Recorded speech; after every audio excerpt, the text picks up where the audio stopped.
आ गए हैं previous year question series के इलेक्ट्रोस्टैटिक्स में 2010 पे। ठीक है, फटाफट फर्स्ट क्वेश्चन देखते हैं। क्या है फर्स्ट क्वेश्चन? कहा गया है कि two positive ions each carrying charge q, दोनों का चार्ज कितना दिया हुआ है? क्यू। ठीक है, are separated by a distance d if f is the force of repulsion with the ions, number of electrons missing from the ion will be. Missing इसलिए कहा गया क्योंकि पॉजिटिव चार्ज है। और ये क्वेश्चन किसका है सर? ये क्वेश्चन है क्वांटाइजेशन ऑफ चार्ज का। Q होता है Q इक्वल टू एनी। तो ये क्वेश्चन में कुछ नहीं है, आपको F दिया गया है।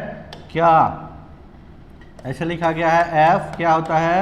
1/4 pi epsilon not Q square upon distance दिया हुआ है डी। अब आपको कुछ नहीं करना था, इसमें जहाँ जहाँ पे क्यू है वहाँ पे एनी रख देना है। तो ये आ जाएगा, निकालना क्या है? एन।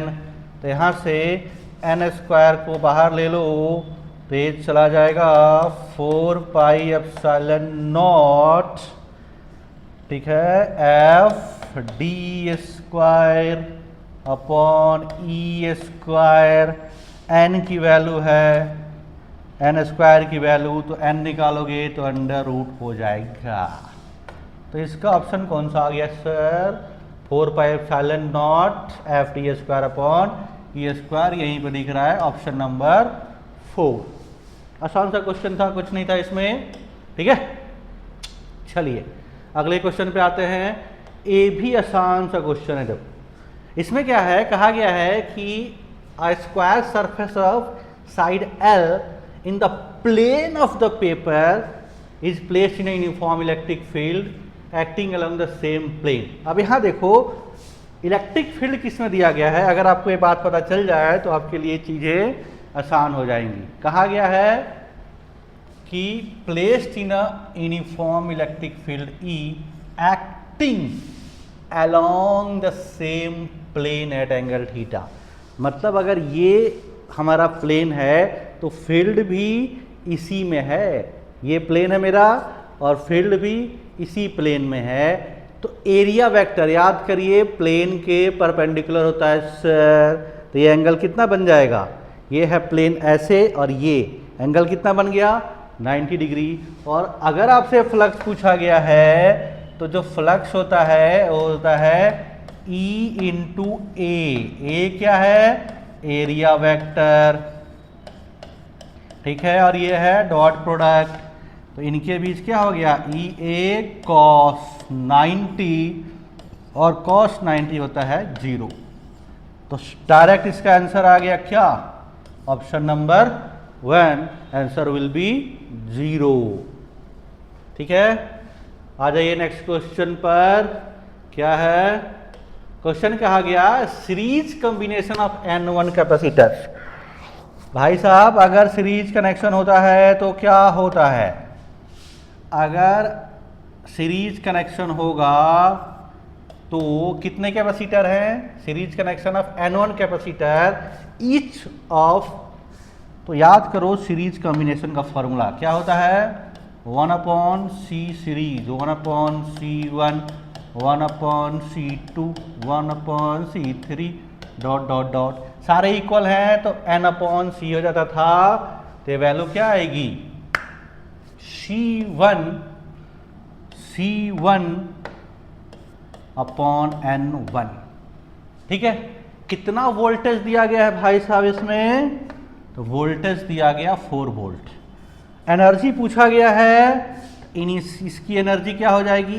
U सीरीज वाले का हाफ CV स्क्वायर फार्मूला होता है, तो हाफ CS और VS स्क्वायर। मैंने सीरीज वाले का वोल्टेज लिख दिया तो कितना आ गया? हाफ और CS है C1 upon N1 into 4 V का स्क्वायर, मतलब 16V स्क्वायर आ गया।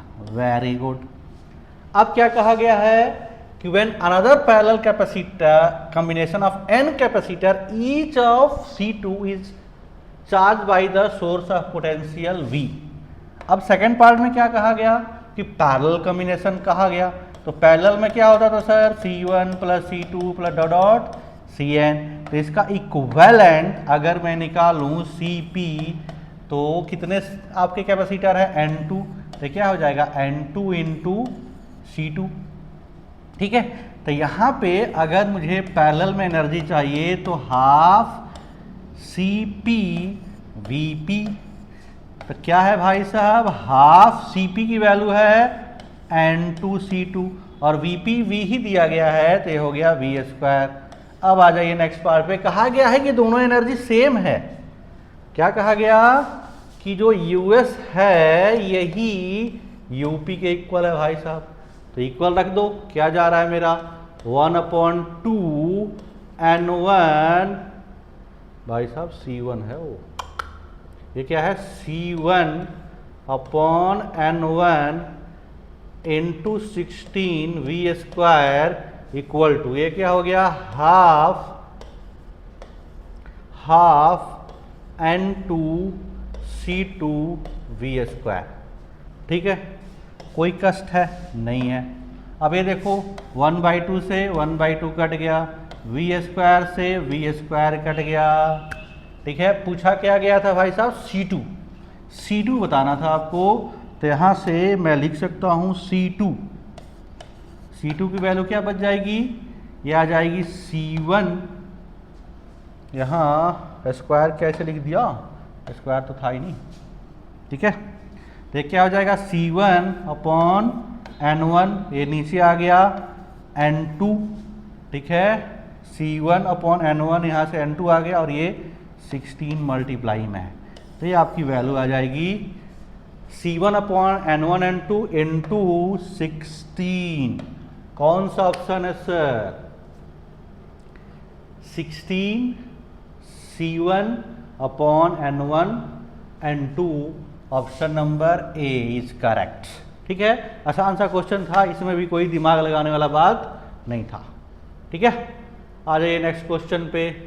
क्या कहा गया, ये parallel plate capacitor charges having charge capital Q and minus Q face each other at certain distance between them if the electric plates are now dipped into kerosene, dielectrics में डाला गया तो क्या होता है देख लो भाई साहब, कैपेसिटी K टाइम्स बढ़ती है, कितनी बार बता चुका हूँ, इलेक्ट्रिक फील्ड K टाइम्स कम हो जाती है, इलेक्ट्रिक पोटेंशियल K टाइम्स कम हो जाता है।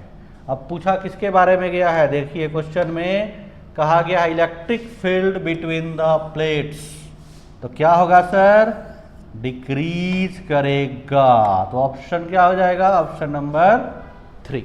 बच्चों वाला क्वेश्चन था, कुछ खास नहीं था। ठीक है, अब आ जाइए नेक्स्ट क्वेश्चन पे। ए भी कितनी बार आ चुका है और कितनी बार मैं बता चुका हूं। क्या है क्वेश्चन कि एक electric field at a distance 3r/2 from A centre of a charge conductor, कैसा है जी, कंडक्टर है। कंडक्टर जैसे ही दिख जाए आपको याद करिए, इसके अंदर V कांस्टेंट होता है, वैल्यू क्या होती है 1/4πε0 Q/R, अंदर इलेक्ट्रिक फील्ड 0, बाहर इलेक्ट्रिक फील्ड।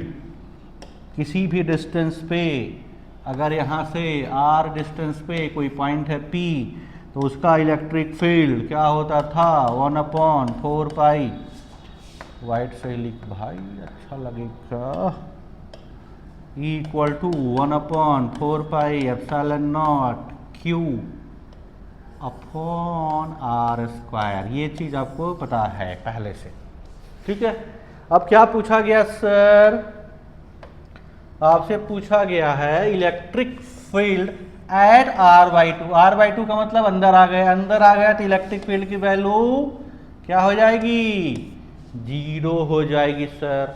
अगर आप इस क्वेश्चन को, इस कंसेप्ट को ध्यान से करे हुए हैं तो केवल क्वेश्चन पढ़ने की देर है, आंसर आ जाएगा। ठीक है, चलिए अब आ जाइए, खत्म।